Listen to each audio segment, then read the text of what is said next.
নমস্কার। আশা করি সকলে ভালো আছেন। আমি দৈনিক রাশিফল অথবা আজ সারাদিনের রাশিফল নিয়ে চলে এসেছি। আজ 31শে আষাঢ় 1431 সন, ইংরেজির 16ই জুলাই 2024 সোমবার, শুক্ল দশমী তিথি, তুলা রাশি, বিশাখা নক্ষত্র, শূদ্রবর্ণ, দেবারিগণ, সাধ্যযোগ, তৈতিলকরণ, অন্তনারী। যে গ্রহ যেখানে আছে সেইটা আমি এখানে বলছি।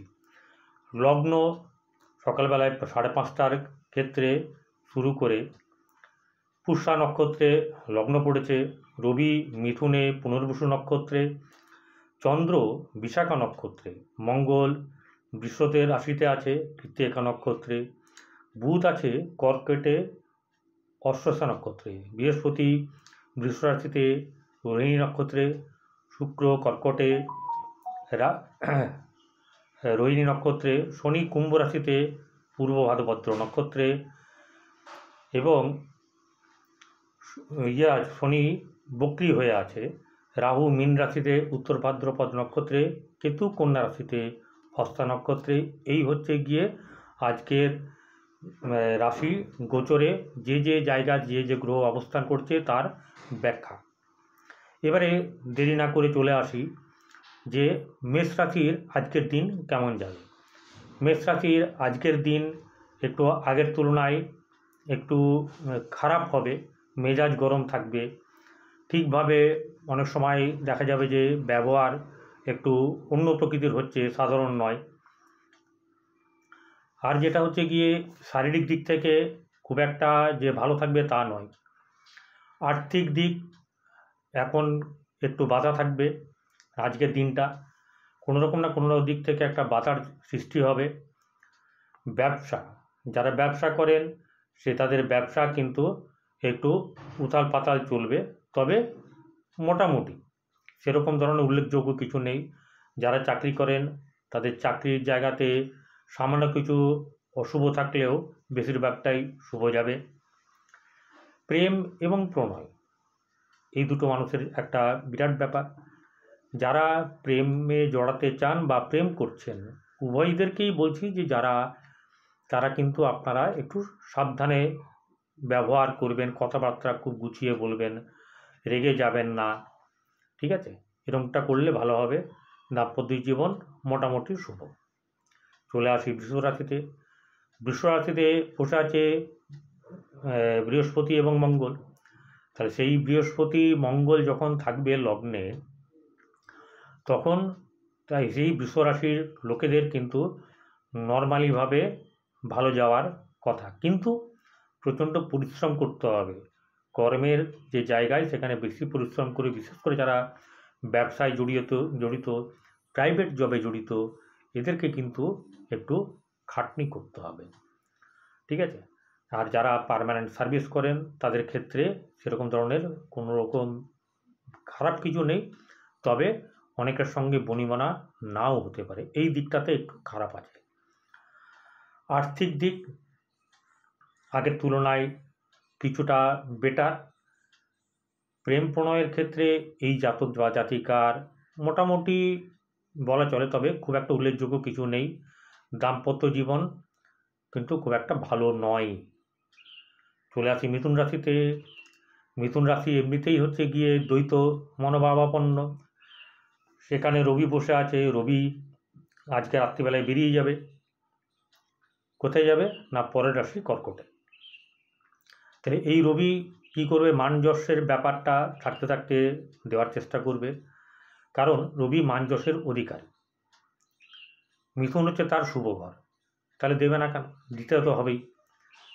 আর্থিক দিক থেকে কিন্তু খুব ভালো স্টেবল কন্ডিশনে কিন্তু বর্তমানে আছে, আজকের দিনের কথা বলছি। কিন্তু এরপরে যেটা হচ্ছে গিয়ে এনার ব্যবসা, যদি কেউ ব্যবসা করে থাকেন তাহলে সেই ব্যবসায়িক লোকেদের কিন্তু মোটেই শুভ নয়, সময়টা টালমাটাল অবস্থা থাকবে, ঠিক আছে? আর যেটা হচ্ছে গিয়ে কর্মক্ষেত্রে কিন্তু গোলযোগ ব্যাপার থাকবে। যারা পার্মানেন্ট সার্ভিস করেন, গভর্নমেন্ট সার্ভিস করেন, তাদের ক্ষেত্রেও কোনো না কোনো ধরনের মানে কারোর সঙ্গে বনিবনা না হওয়া, মত কথার না মিল হওয়া, কাজের ক্ষেত্রে কোনো না কোনো ডিস্টারবেন্স একটা ক্রিয়েট হওয়ার সম্ভাবনা আছে। একটু মাথা ঠান্ডা করে চলবেন।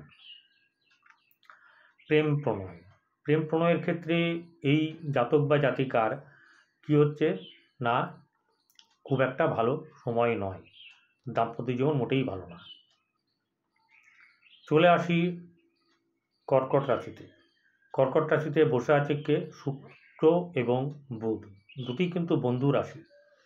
বসে থাকার কারণের জন্যে অপরের সঙ্গে ভালো ব্যবহার, অপরের থেকে আকর্ষণের ব্যাপার এবং সব কিছুতে একটা মিষ্টতা ব্যাপার থাকবে মেলামেশার মধ্যে। আর্থিক দিক থেকে কিন্তু খুব একটা উল্লেখযোগ্য সেরকম কিছু নেই, যা আছে সেটা সামান্য। খরচের ব্যাপারটা বেশি হবে। যারা ব্যবসা করেন সেই ব্যবসায়িক লোকেদের যে কাজকর্ম সেটা কিন্তু ভালো চলবে। চাকরি যারা করেন, চাকরির ক্ষেত্রে কিন্তু বেটার রেজাল্ট পাবেন, মানে আগের তুলনায় আরও বেশি ভালো হচ্ছে, এই ব্যাপারটা দেখতে পাবেন। প্রেমের ক্ষেত্রে এই জায়গাতে একটা জিনিস হচ্ছে গিয়ে, প্রেমের ক্ষেত্রে কিন্তু শুভ নয়, অশুভ। অর্থাৎ নতুন করে প্রেম করতে গেলেও কিন্তু একটু ভেবে চিনতে করবেন। প্রেম কিন্তু হবে, টেকানোটা একটা মুশকিল ব্যাপার আছে, ঠিক আছে। আর দাম্পত্য জীবন কিন্তু শুভ যাবে। সিংহ রাশি, সিংহ রাশির সময় ভাই বোন যেই হও মোটেই ভালো যাচ্ছে না। তাহলে এই সময়টাতে কী করতে হবে? একটু মেডিটেশন করতে হবে, স্থির থাকতে হবে। নানা ধরনের অত্যাচার, নানা ধরনের জ্বালাতন এই সময়ে কিন্তু হবে, যেটা টলারেট করা অসম্ভব হয়ে যাবে। তাহলে কি করবেন? ওই যে বললাম, একটু মেডিটেশন করতে হবে। আর্থিক দিক মোটেই ভালো না, ব্যবসার ক্ষেত্রে ভালো না। যারা পার্মানেন্ট সার্ভিস করেন তাদের ক্ষেত্রে কিন্তু মানসিক দিক থেকে চাপানোতর থাকবেই। প্রেমের ক্ষেত্রে শুভ নয় এবং দাম্পত্য জীবন মোটেই শুভ নয়। কন্যা রাশি, কন্যা রাশিতে বসে আছে কেতু। সেই কেতু থাকার কারণের জন্য কি হয়, কেতু তো একটু চুপি চুপি থাকে ব্যাপার, যেটাকে বলা হচ্ছে যে অ্যাকচুয়ালি যে কেতুকে সাপ বলে, যে সাপ গর্তের মধ্যে লুকিয়ে থাকতে ভালোবাসে। তো এদের ক্যারেক্টারটা কীরকম ধরনের হবে না, এরা নিজের মনের কথা কিন্তু কাউকে বলতে পারবে না। এ না বলতে পারার জন্য কি হবে, মনে কষ্ট হবে, মনোবেদনা, মনোকষ্ট, শারীরিক দিক থেকেও সেরকম ধরনের অসুবিধার সম্মুখীন হতে হবে। আচ্ছা, আর্থিক দিক শুভ, কিন্তু প্রেমের ক্ষেত্রে শুভ নয়। ব্যবসায়িক ক্ষেত্রে কিন্তু একদম বলতে পারা যায় যে কোনো রকম রিস্ক নেওয়া চলবে না। নতুন যারা ব্যবসা করবে তারা এই সময় ব্যবসা না করলেই ভালো, একটু ওয়েট করে কাজ করুন। আর যারা চাকরি করেন তাদের ক্ষেত্রে ঠিকই আছে, অবস্থা খারাপ নয়, ভালোই, বরং সম্মান বাড়তে পারে।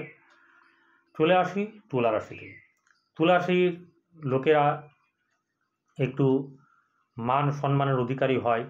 তারা চায় মানে যেভাবেই হোক তাদের যেন কর্মক্ষেত্রে খুব ভালো সম্মান পায়। এবং সবচেয়ে বড় কথা হচ্ছে যে এদের আর্থিক যে ব্যাপার, এই আর্থিক ব্যাপার কিন্তু এদের মন্দা থাকবে না, এবং আজকেও কিন্তু কোনো না কোনোভাবে সে লাভবান হবে। কর্মক্ষেত্রে যারা আছেন, অর্থাৎ যারা ব্যবসা করেন, নিজের পেশায় যুক্ত আছেন, তাদের পেশাটা কিন্তু খুব একটা ভালো সময় নয়। কর্মক্ষেত্রে ঠিক আছে এবং কর্মক্ষেত্রে বাড়বাড়ন্ত হওয়ার একটা সুযোগ আছে। প্রেমের ক্ষেত্রে একদম না বলেই দিলাম। দাম্পত্য জীবনেও কিন্তু ভালো না। চলে আসি এবারে বৃশ্চিক রাশিতে। এই বৃশ্চিক রাশির যে জাতক বা জাতিকা, তাদের আজকের দিনে কিন্তু শারীরিক দিক, মানসিক দিক একটা বলপ্রাপ্তর ব্যাপার একটা থাকবে। কোনো না কোনোভাবে মানসিক উন্নতি, আর্থিক দিক থেকে কিছু না কিছু উন্নতি, এরকম কিন্তু ব্যাপার আছে। যারা ব্যবসা করেন তাদের ক্ষেত্রে কিন্তু ব্যবসাতে ভালো যোগ আছে, ব্যবসা করতে পারেন।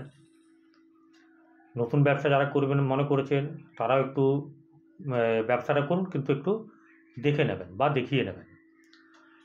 চাকরি যারা করেন, যারা পার্মানেন্ট সার্ভিস করেন তাদের তো কথাই নেই, ভালো আছে, এবং যারা প্রাইভেট সার্ভিস করেন তাদের ক্ষেত্রেও কিন্তু ভালো যোগ চলছে। এবারে চলে আসি, যারা প্রেম করতে চাইছেন এই সময় প্রেম কিন্তু করবেন না, এবং যেটা হচ্ছে বিপদগামী হওয়ার একটা কিন্তু যোগ আছে এই সময়তে, খারাপ যোগ, যেটা মোটেই ভালো না। এবং যেটা হচ্ছে গিয়ে আপনার দাম্পত্য জীবনে কিন্তু এই সময়তে একটু সাবধানভাবে চলা উচিত। ধনুরাশির সময় এই ভালো না, এবং বিশেষ করে আর্থিক দিক থেকে, শারীরিক দিক থেকে, মানসিক দিক থেকে একটা চাপ থাকবে। এতগুলো কথা কিন্তু বললাম।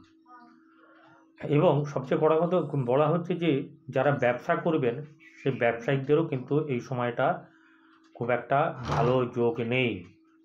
ব্যবসার ক্ষেত্রে মন্দা থাকবে। চাকরির ক্ষেত্রে কিন্তু আপনারা যেভাবেই হোক একটা যারা প্রাইভেট সার্ভিস দিকে ঝুঁকছেন, চেষ্টা চালাচ্ছেন, তারা চেষ্টা চালান, সফলতা পেতে দেরি হবে। কর্মক্ষেত্রে যারা কাজ করছেন তাদের কর্মক্ষেত্রে ঝামেলা হবে, এই ব্যাপারগুলো থাকবে। এবং প্রেমের ক্ষেত্রে কিন্তু খুব একটা ভালো সময় নয়, দাম্পত্য জীবনও একদম নৈবচ। এরপরে চলে আসি মকর রাশি। মকর রাশির এই সময়তে আর্থিক দিক থেকে আর শারীরিক দিক থেকে দুই দিক থেকেই চাপানোতর চলবে, কারণ এই রাশির যে লর্ড সে কিন্তু বক্রি হয়ে বসে আছে, অর্থাৎ বলহীন অবস্থা হয়ে আছে, যার জন্য এদের একটু পীড়া যোগ থাকবে। এই পীড়া চলাকালীন কিন্তু কোনোরকমভাবে কোনো দিকেই না ব্যবসা, না প্রেম, না কোনো কিছু নতুন কিছুর দিকে ঝোঁকা ভালো নয়, উচিত হবে না। আর্থিক দিক থেকে ওই চলে যাবে আর কি, চলার মতন করে চলে যাবে। মিথ্যা কথা বলে কোনো কিছু কেউ করবেন না, কারণ তাতে কিন্তু পরবর্তীকালে খারাপ ব্যাপার হবে। দাম্পত্য জীবন মোটেই শুভ নয়, এবং বিবাহর ব্যাপারে যারা এগোতে চাইছেন এই সময় তারা বিবাহের ব্যাপারে এগোতে পারেন। চলে আসি এবারে কুম্ভ রাশিতে। কুম্ভ রাশির লর্ড শনি বক্রি হয়ে বসে আছে, যে কারণে এই রাশির লোকেরা আগে যেরকম একটা মনের স্পিড ছিল না, সেই স্পিডটা কিছুটা দমে গেছে। এই দমে যাওয়ার কারণে কি হচ্ছে, উদ্যোগটা কমে গেছে, অলসতা একটু ভর করবে। এই জায়গাগুলোকে একটুখানি যদি সামলে নেওয়া যায় তাহলে অনেকটাই ঠিক আছে। আর্থিক মন্দা থাকবে, ব্যবসায়িক দিক মোটে খুব একটা শুভ জায়গায় নেই। কর্মক্ষেত্রে একটু ভালো জায়গা থাকলেও একটু সামালকে চলতে হবে আর কি। প্রেমের ক্ষেত্রে এই সময়তে না, এবং দাম্পত্য জীবনে বুঝে শুনে চলাটাই উচিত। এরপরে শেষ রাশি মীন রাশি। মীন রাশির যে জাতিকা আছেন তারা কোনোরকমভাবে মাথা গরম করে কোনো কাজ করবেন না, এবং হঠকারিতার বসে সিদ্ধান্ত নেবেন না দয়া করে। আর রান্নাঘরে বসে খান, এতে কিন্তু আপনার যে প্রকোপ খারাপ সেটা কিন্তু অনেকটাই ঠিক হয়ে যাবে। আর যেটা হচ্ছে যে আর্থিক দিক থেকে মোটামুটি একটু শুভ। আর যারা ব্যবসা করেন তার ব্যবসায়িক ক্ষেত্রে মোটেই শুভ নয়। কর্মক্ষেত্রে মোটামুটি মানে হালকা শুভ যোগ আছে। যারা এই সময় বিবাহ করতে ইচ্ছুক তারাও কিন্তু বিবাহ সময় ব্যাপারে নিয়ে এগোতে পারেন। দাম্পত্য জীবন মোটেই শুভ নয়। আর এরকম ভিডিও পেতে সরাসরি আমাকে সাবস্ক্রাইব করে বেল আইকন ক্লিক করে আমার সঙ্গে থাকুন, নোটিফিকেশন পাবেন, এবং আপনাদের প্রশ্নের উত্তরও আমি পরবর্তীকালে দেব, প্রশ্ন নেব। আপনারা সকলে ভালো থাকবেন।